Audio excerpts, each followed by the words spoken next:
أعوذ بالله من الشيطان الرجيم. بسم الله الرحمن الرحيم. الذين يؤمنون بالغيب ويقيمون الصلاة ومما رزقناهم ينفقون. الذين متقیان آکسان دی یؤمنون بالغیب چې دی ایمان وروړي په غیب باندې، ویقیمون الصلاة او دی قائموي مونځ لرا، ومما او د هغه څه نه رزقناهم چې ورکړي ری مونږ دوی ته ينفقون خرچ کوي. په دې آیت مبارکه کې د متقیانو درې صفتونه بیانې. اولنی صفت دا دی چې دی ایمان بالغیب ساتي، په غیب باندې ایمان وروړي.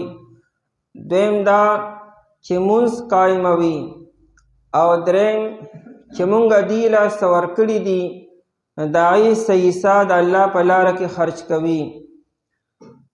بنیادی صفت د متقیانو دپاره ایمان بالغیب دی. غیب مصدر دی، لفظي معنی راځي پټېدل، او په معنا د غایب سره دی. هغه څیز چې د انسان د عقل او د انسان د حواسو نه پټ دی، یعنې دغه څیز موجود دی، حقیقت دی، خو د انسان د نظر نه پټ دی، نه هغې ته غیب ویل کېږي.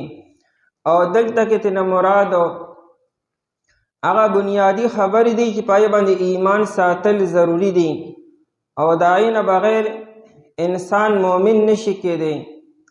دا غیب د پیغمبر دپاره هم دی، د فرشتو دپاره هم دی، او د عامو مؤمنانو مسلمانانو دپاره هم دی. د پیغمبر نه هم ډېرې خبرې پټې دي، د فرشتو نه هم ډېرې خبرې پټې دي، او د عامو مؤمنانو مسلمانانو نه هم ډېرې خبرې پټې دي. ځکه چې پیغمبر علیه السلام امام الاتقیا او سردار الاتقیا دی، د ټول نه لوی پرهیزګار دی، امام دی، سردار د پرهیزګارو دی. هغه هم به یؤمنون بالغیب، هغه هم په غیبو ایمان نوړي.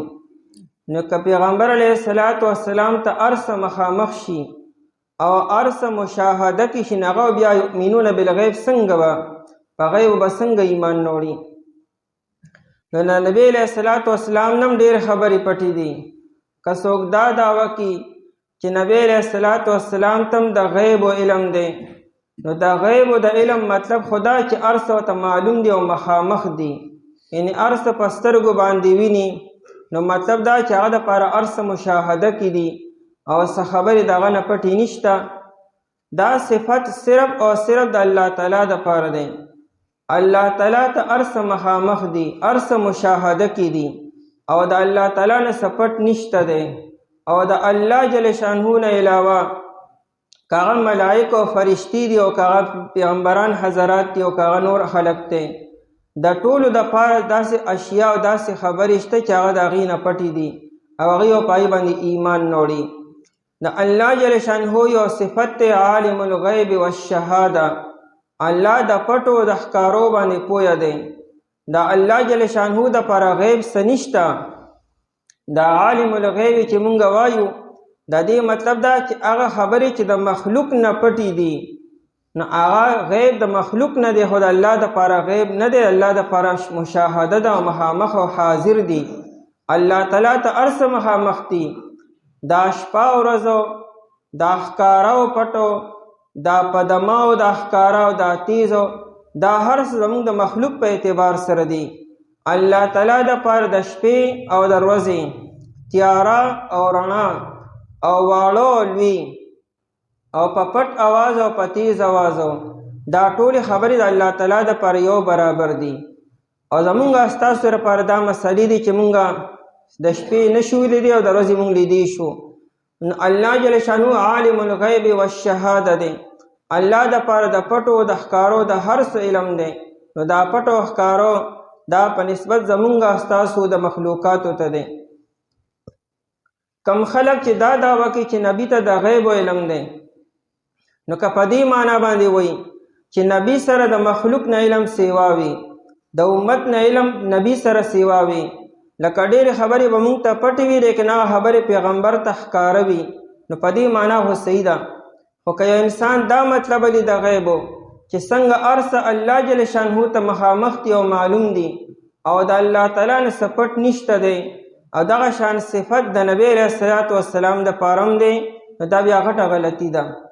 بل امام رازی رحمت الله علیه هغه د غیب تعریف کړی دی چې غیب او علم هر هغه څیز ته وایي چې هغه نه په آلاتو سره معلوم شي، نه په اسبابو سره معلوم شي او نه په بل داسې، نه په کسب سره، نه په حاصلولو سره، نه په تجربې سره، نه هغې ته غیب علم ویل کېږي. د الله جل شانو علم ذاتی دی، الله تعالی نه کسب کړی دی، نه زده کړی دی، نه مدرسه کې، نه د چا نه حاصل کړی دی او نه د آلاتو د اسبابو په ذریعې سره الله ته علم حاصل دی. او د الله جل شانهو ما سوا که هغه نبی علیه الصلاۃ والسلام دی او که فرشتي دي، نه هغې ته علم د الله را طرف نه ورکړی شوی دی. نو دغه فرشتو دپاره د غیبو دعوه کول دا مناسب نه دي، او دارنګې د نبی علیه الصلاۃ والسلام دپاره دا دعوه کولو چې خلک وایي چې هغه ته د غیبو علم دی، نو دا معنا هم صحیح نه ده. ځکه نبی علیه الصلاۃ والسلام سره ذاتي د غیبو علم نه و، د الله جل شانهو له طرف نه ورته پوهه ورکړی شوې وه. الذین یؤمنون بالغیب، متقیان هغه کسان دي چې دی ایمان وروړي په غیبو باندې، او غیب د هر چا بیا ځان له ځان لوي. حاکم په مستدرک کې روایت را نقل کړی دی او دا روایت دارقطني کې هم دی. حارث ابن قیس هغه عبدالله ابن مسعود رضی الله تعالی عنہ له راغی، نو هغه ته وی تاسو نبی علیہ الصلوۃ والسلام لیدلی دی، زیارت هم کړی د هغو، دا په صحبت کې پاتې شوي یې، او موږ نه نبی علیہ السلام لیدلی دی او نه د هغه په صحبت کې پاتې شوي یو. نو موږ ته په دې خبره ډېر افسوس دی او ډېر حسرت دی، کاش چې موږ هم نبی علیہ السلام لیدلی وی، زموږ د ایمان به ځان له یو ترقي او ځان له یو درجه به وه چې موږ هم نبی علیہ السلام لیدلی وی او د هغه په صحبت کې پاتې شوي وی. ابن مسعود رضی الله عنه ورته وفرمایلو چې دا تاسو نبی علیہ السلام نه دی لیدلی او په نبی علیہ السلام هم ایمان راوړی دی، نو په دې خبره چې الله تعالی تاسو له کومه درجه او کوم مقام درکړي، موږ ته په دې خبره افسوس دی. ځکه چې نبی علیہ السلام ویلو چې کومو خلکو زه نیم لیدلی او نه د وحی نزول لیدلی دی او د هغې په پیغمبر باندې ایمان دی او په وحی باندې ایمان دی، د هغې د ایمان خو څه ناشنا درجه ده، د هغې خو ځان له یو ناشنا ایمان دی. ځکه چې صحابو تاسو خو ما ویلي نو خامخا په ما باندې ایمان راوړی به، تاسو لپاره خو بل آپشن نشته، څه گنجایش نشته، ستاسو لپاره څه به کوئ؟ که نه راوړی خو بیا سره کافران کېږئ، بیا که چېرې ما باندې ایمان نه راوړی، که چې پیغمبر وي نو نه منې، نو دا خو به یا منافق یا به کافر یا غټ کافر به وي. نو ابن مسعود رضی الله عنه ورته وایي چې دا تاسو نبی علیہ السلام نه دی لیدلی او په هغه باندې ایمان دی، نو ستاسو د ایمان خو څه ناشنا درجه ده. او بیا ابن مسعود رضی الله عنه په دلیل کې د سورې بقرې د لومړني 15 آیتونه ولوستلو، وی ای حارث ابن قیسه ته ولې موږ ته خفه کېږې؟ ته دا آیتونه نه وایې چې الف لام میم او بیا راغی الذین یؤمنون بالغیب، ستا پر نبی علیہ السلام غیب دی که نه؟ تا نبی علیہ السلام نه دی لیدلی او ستا په ایمان دی. او تر اولئک هم المفلحون پورې ولوستو. عمر بن الخطاب رضی الله تعالی عنہ فرمایي چې یو پیره نبی علیہ الصلوۃ والسلام سره ناستومه. دا روایت مسند بزار، طبرانی او حاکم درې واړو را نقل کړی دی. نبی علیہ السلام تپوس وکړو چې ښه ایمان د چا دی او عجیبه ایمان د چا دی؟ نو موږ وایو چې د فرشتو ایمان ډېر ناشنا دی. وایي چې ولې؟ ځکه چې فرشتې الله ته ډېرې زیاتې نږدې دي او ډېرې خبرې هغوی په خپلو سترګو باندې ولیدي، نو د هغوی د ایمان قوت او طاقت خو به ډېر زیات دي. وي هغه وایي چې نه، فرشتې چې ایمان نه وروړي نو څوک به وروړي؟ فرشتې خو الله ته ډېرې زیاتې نږدې دي، د هغوی ایمان نه، نور د چا ایمان ډېر زیات ښه دی او عجیبه دی. موږ وایو چې بیا به د انبیاء کرامو ایمان ډېر زیات ښه او ډېر عجیبه به وي. وي نه، انبیاء کرام به نور څه کړي؟ انبیاء کرامو له الله تعالی نبوت ورکړو، رسالت یې ورکړو او وحی پې نازله کړه، نو دا ایمان خو به خود بیا ښیي نو وی نور ووایئ موږ چې کم خلک انبیاء کرام علیهم السلام سره شاګردان دي او ناست دي یعنې صحابه د هغوی ایمان به ډېر ښیي. نبی علیه السلام وی نه صحابه خو به خود ایمان ښه راوړي نو ځکه چې پیغمبر ویني او د پیغمبر په صحبت کې ناست او پاست دي. نو موږ وایي چې تاسو راته ووایئ چې د چا ایمان بیا ډېر زیات ښه دی. نو نبی علیه السلام وی هغه خلکو چې له هغوی د خپلو پلارانو په ملاګانو کې دي لا پیدا شوي نه دي او هغوی به پیدا کېږي او دوی به نیم لیدلی په ما باندې به ایمان نه وړي. د دغه خلکو ایمان ډېر زیات ښه دی. دا د غیبو ایمان دی چې هغوی نه نبي لیدلی دی نه قرآن نزول لیدلی دی نه د وحی برکات لیدلی دي او هغوی من وعن هر څه هغه شانتې مني چې څنګه په نبی علیه السلام نازل شوي دا خبرې ټولې ټیک دي. وی دغه ایمان ډېر د تعجب او ډېر زیات اعلی او بهتر دی. نو دا ایمان بالغیب د پر بنیادی خبره چې تا یو څیز نه لیدلی دی او نه تا کتلی دی او نه ستا په علم کې تیر شوی دی نه تا مشاهده کړې ده او بیا هم ته صحیح منې دا ایمان بالغیب دی او دا معتبر دی. نو دې مطلب دا نه چې ګنې د دې رستنو خلکو درجه ګنې د صحابو نه ګنې اوچته شوه. اصل کې حیثیات دي چې ایمان کې څونه زیات غیب شو دونه زیات پای کې اعتبار سیوا شي دونه زیات مضبوطوالی راشي. الذین یؤمنون بالغیب متقیان هغه کسان دي چې دی ایمان نوړي بالغیب په پټو خبرو باندې. د ایمان تعلق له سره دی او د اسلام تعلق د ظاهر بدن سره دی. د اسلام تعلق افعال سره دی او اقوال سره افعال سره او اعمال سره دی او د ایمان تعلق له سره دی. ایمان اصل کې نور دی دا په نظر نه راځي. د ایمان راتل او د ایمان وتل دا په سترګو نشي لیدی. عالم کشف کې که څوک ایمان وویني نو هغه به د یو سپینې کمترې په شانتې به ویني لکه علم چې دا د پیو په شانتې ښکاري په عالم کشف کې. نو ایمان هم د یو سپینې کمترې په شانتې ښکاري. دا یو نور دی چې کله سینې ته ور داخل شو سینه ورسره کلو شي فراخه شي او اسلام په سترګو باندې به ښکاري. ته به لمونځ کې دا تا ته اسلام ښکاري ته به حج کې تا ته دا اسلام ښکاري. د اسلام د احکاماتو چې انسان ادا کی دا اسلام دی او لکه دنه چې دا ایمان دی. الذین یؤمنون بالغیب هغه کسان دي چې دی ایمان وروړي بالغیب په پټو خبرو باندې.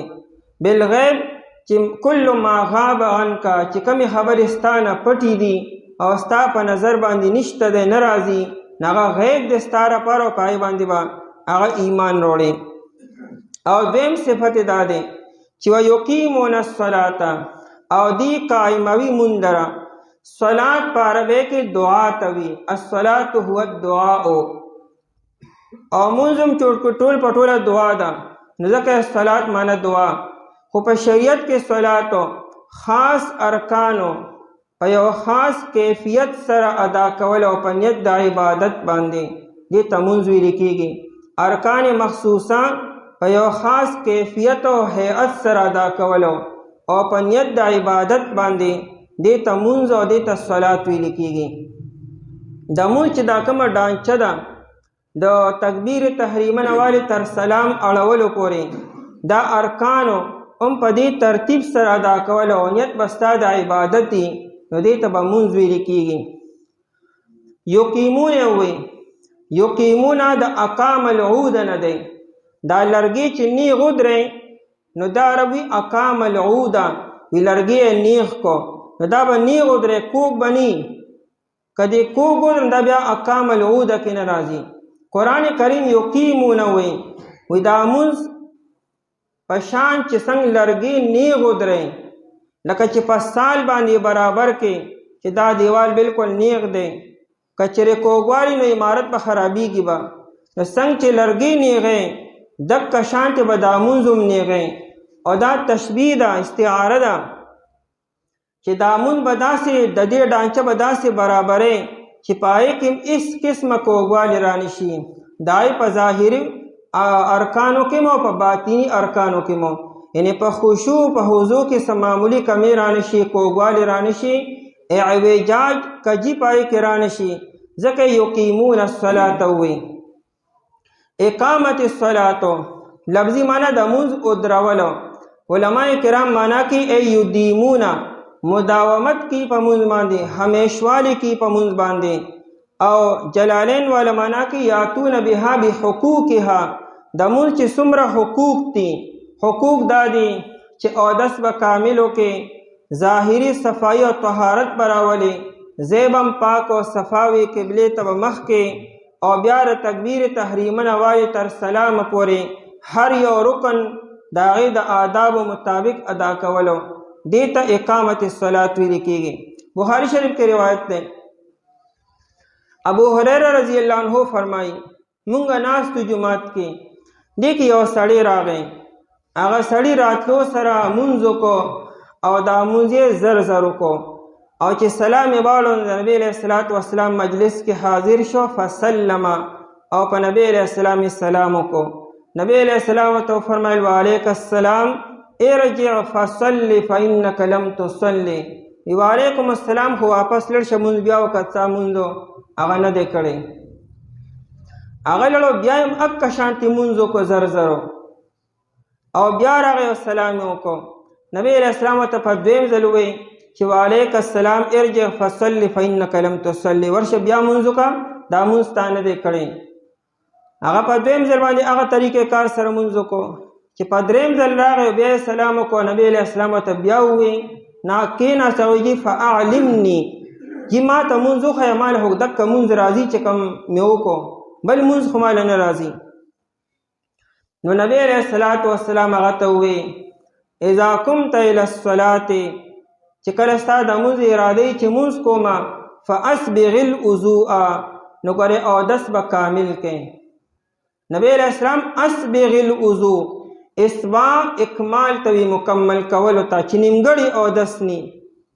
او بیا د اودس نه بعدو بیا ثم استقبل القبلة قبله ته به مخ کې، او بیا فکبر الله اکبر به ووایي، او بیا به ورپسې قیامو کې او اقرأ بما تیسر من القرآن چې د قرآن څومره حصه ویل تا ته اساني به ولولې، او د هغې نه پس بیا به رکوع کې حتی تطمئن راکعانو، چې رکوع کې نو چې رکوع لړ شي نو دومره به ایسارېږي چې د رکوع کې اطمینان پیدا شي.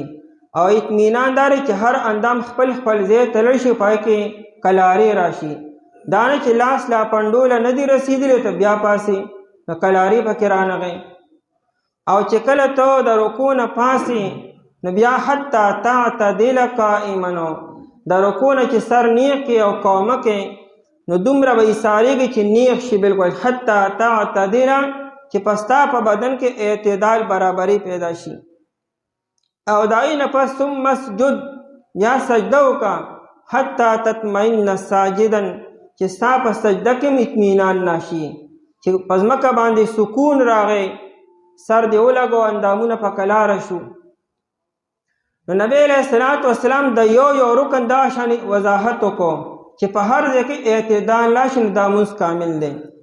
اوس هغه سړي مونځ وکړو، ډانچې خو برابر کړې وه، خو په هغې کې اطمینان او سکون پکې نو، تعدیل د ارکانو پکې نو.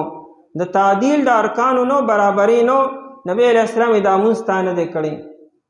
د دې وجې نه نبی علیہ السلام فرمایي صلو کما رأیتمونی اصلی، مونځ به کوئ خو داسې به یې کوئ څنګه چې تاسو ما ته وینئ زه مونځ کوم اکه شانتې به یې کوئ. یعنې دا نه چې په خپل ترتیب باندې او چې څنګه ستاسو زړه غواړي هغه شانتې وکړئ، نه مونځ کې به ما ته ګورئ او زما په ترتیب باندې به مونځ کوئ. نبی علیہ الصلوۃ والسلام مونځ چې په کوم ترتیب سره کړی دی په هغه ترتیب سره ادا کولو دغه فرمایي چې یقیمون الصلاة. حذیفه رضی الله عنه په ملک شام کې په دمشق کې یو سړی ولیدو، نو هغه مونځ زر زر کو، جلدي یې کوله په مونځ کې. نو هغه د مونځ نه پس نه تپوس وکړو، وایي دا د څونه وخت نه دا مونځ کوي؟ د ډېرې مودې نه مونځ کوم داسې. څو کاله یاد کړو. حذیفه رضی الله عنه ورته وایي که چېرې په دې حال کې دله مرګ راغی چې کوم حال کې ته لګیا یې مونځ کوې، نو ورته وایي د نبی علیه الصلاة والسلام په راوړلي شوي دین باندې به ګورې نه پاسې، ځکه دا مونځ نبی علیه السلام امت ته نه دی پرېښی چې کوم ته کوې. نبی علیه السلام د دې مونځ اس قسمه چاته اجازت نه ورکړی ته چې کوې. په دې امت کې لومبني د الله نعمت چې اوچت شو نو هغه د مونځ نه خشوع اوچته شوې ده چې مونځ به یې لیکن په مونځ کې دننه به خشوع نه یقیمون الصلاة او دی به قایموي مونځ لره او دی به ادروي مونځ لره. اقامت ذکر وړو چې په مونځ په ارکانو کې لوی رکن دا قیام دی نو چونکې دا قیام برابرولو ځکه و یقیمون الصلاة او دی قایموي مونځ لره ادروي مونځ لره. ومما رزقناهم د ایمان نه بعدو انسان چې په لومبني باندې په لومبی حکم فرض کېږي هغه مونځ دی نو ځکه یقیمون الصلاة لومبی وروړو. په بدني عباداتو کې لوی عبادت دا مونځ دی نو ځکه د ایمان نه پس یقیمون الصلاة وروړو. نور باقی تمام بدني عبادتونه په دې کې داخل دي لکه روجم بدني عبادت بدن سره تعلق سره هم دې کې داخل دی.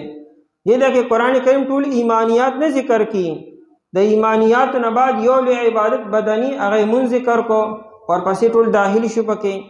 او بیا ومما رزقناهم ينفقون ومما د هغه څه نه رزقناهم چې ورکړي لري مونږ دوی ته ينفقون دی خرچ کوي. مما کې د امین دپاره تبعیض دی یعنې مونږ خو دوی له ډېر څه ورکړي دي خو زمونږ مطالبه دا نه چې دا هر څه د الله په لاره کې ورکوي د هغې یوه حصه ورکوي بعض حصه ورکوي من د بعض دپاره یعنې دا نه چې نیم بلکې صحیح حصه یعنې ډېره ځان ته پرېږدئ او لږه حصه زمونږ په لاره کې ورکوي. او قرآن رزقنا وایي مونږ ورته ورکړي دي یعنې یو بنده سره چې صحیح دا د ذاتي نه دي نه د ځان سره راوړي دي دا وله مونږ ورکړو زمونږ عطیه ده. رزق په عربۍ کې العطیة والنصیب نو دا عطیه دا بخشش دی د الله له طرف نه. دا انسان سره چې هر څه که کمالات دي او که علم دی او که هغه ظاهري مال او اسباب دی او که هغه اولاد دی دا ټول رزق دی او دا ټول د الله له طرف نه دي.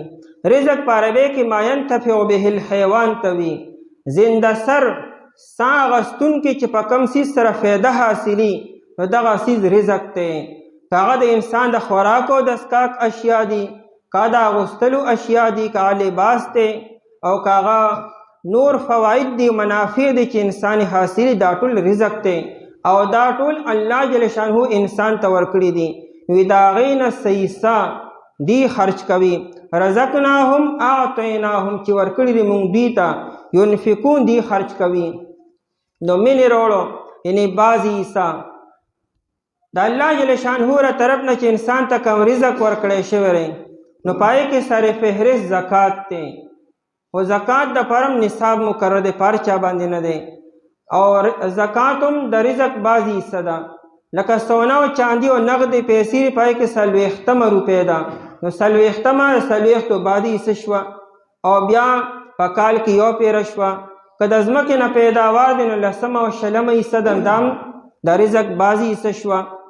قرآن کریم او شریعت دا نه چې نیم په نیمه به یې ورکوې به نیم په نیمه یا 2 حصې به د الله په لار ورکوې یوه حصه به داسې نه وي بلکې 10 او یا 20 حصه او یا 40 او دارنګې فطرانه ده دا په مما رزقناهم ينفقون کې راځي چې په کال کې یو پیره ده.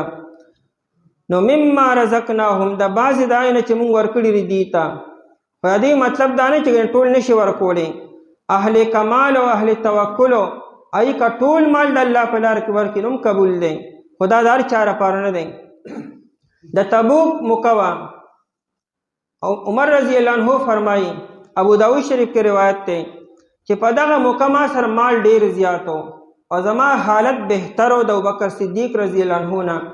وی ما وی چې عمره که د ابوبکر نه مخکې کېدل غواړې دا موقع ده ځکه ابوبکر په هر ځای کې ستا نه مخکې دی او دې وخت بیا د الله شانو چې په دغه موقع ابوبکر سره ډېر زیات څه نه او ما سره ډېر و. وی کور ته رالم هر څه مې نیم کړو او نیم په نیمه مې نبي علیه الصلاة وسلام ته راوړو پیش مې کړو او نیم مې کور خپلو بچو ته پرېښودو. ابوبکر صدیق صاحب راغی هغه په څادر کې هر څه راغونډ کړي او پیش یې کړو. نو نبی علیه الصلاة وسلام د عمر نه تپوس وکړو عمره څه دې پرېښود او څه دې راوړو؟ وایي نیم مې کور پرېښود او نیم مې د الله په لاره کې پیش کړو. ابوبکر وی چې ما الله او د الله رسول کور پرېښودو د هغه نوم او باقي هر څه مې کور دلته راوړلو. نو نبی علیه السلام فرمایلو عمره ما بینکما کما بین کلمتیکما، وستاو دواړو منځ کې درجه داسې ده څنګه چې تاسو په خبرو کې هغه فرق دی. ته ما نیم کور پرېښود او نیم مې راوړلو، هغوی ما هر څه راوړلو، الله نوم او د الله رسول نوم او د الله رسول نوم مې کور پرېښودو. چې څنګه تاسو خبرو کې فرق او درجه ده دغه شان چې ستاسو په مقام او مرتبه کې هم دغه فرق دی. نو ابوبکر صدیق صاحب ټول مال راوړو پیش کو او نبی علیہ السلام د خوشحالۍ اظهار وکړو، انکار یې مونه کړو، ملامتي یې مونه کړه. ابو داود شریف کې بل روایت دی، نبی علیہ السلام د صدقې ترغیب ورکړو. یو صحابي دی هغوی ما ته د غر په ویښ کې کان ځای مې کنسته، نو ما ته یو ټوکړه میلاو شو د سرو او یا د سپینو زرو، وی چې دا د الله په لاره کې صدقه او هغه پخپله وایي چې ما سره د دې نه علاوه نور هېڅ هم نشته د کور کې. نو نبی علیه الصلاة والسلام هغه مخامخ راغلو، نبی علیه السلام ښي طرف ته مخ واړو، هغه د ښي طرف نه راغی. نبی علیه السلام ګس طرف ته مخ واړو، ګس طرف نه راغی. نبی علیه السلام شاته وکړه، د شا د غاړې راغی. نبی علیه السلام د هغه د لاس نه ټوکړه واغسته او په زور سره یې وویشته او دومره په زور سره ویشته که چېرې دا ټوکړه د هغه په سر لګېدلې نه به زخمي شوي وو. او بیا نبی علیه السلام فرمایلو چې ما له خلک راشي یو خو وایي چې ما سره هېڅ هم نشته دی او الله جل شانو هغه له څه ورکړو، نو لومبې خپل کور ته اوسه، د خپلو بچو ضرورت برابر کا او ته لګې هر څه زما مخې ته پیش کې او بیا به ناستې خلکو ته به سوال کوې چې ما سره مدد وکړې، تعاون وکړې. یتکفف الناس، خلکو ته به لاس غوړې. نو دا سوال کول ښه دي او که نه دغه مال په خپل کور کې لګول ښه دي. نو نبی علیه السلام د هغه نه هېڅ هم قبول نه کړو. نو لومبې د خپلو بچو هغه ضرورت برابر کا چې ستا نه سیوا شي، نو بیا راشه د الله په لاره کې پیش کا. نو نبی علیه الصلاة والسلام فرمایلی چې لومبې د خپل کور والا خرچه پوره کا چې ستا د ضرورتو نه سیوا شي. نو مما رزقناهم، یعنې بعضې هغه ټول معلوم نه، نیم معلوم نه، درېیمه حصه نه، د هغې یوه حصه د الله په لاره کې وکړه. نو فرض ځان له دي او واجبات ځان له دي او نفلي صدقاتو هغه ځان ټول معلوم د الله په لاره کې مه ورکوه. ځکه یې مین ووې هسې نه چې اسراف ته خبر لړی شي، د خپلو بچو ضرورت پاتې شو او ټولې صدقې او خیراتونه دې وکړو د هغې حقوق نشي پوره کولی.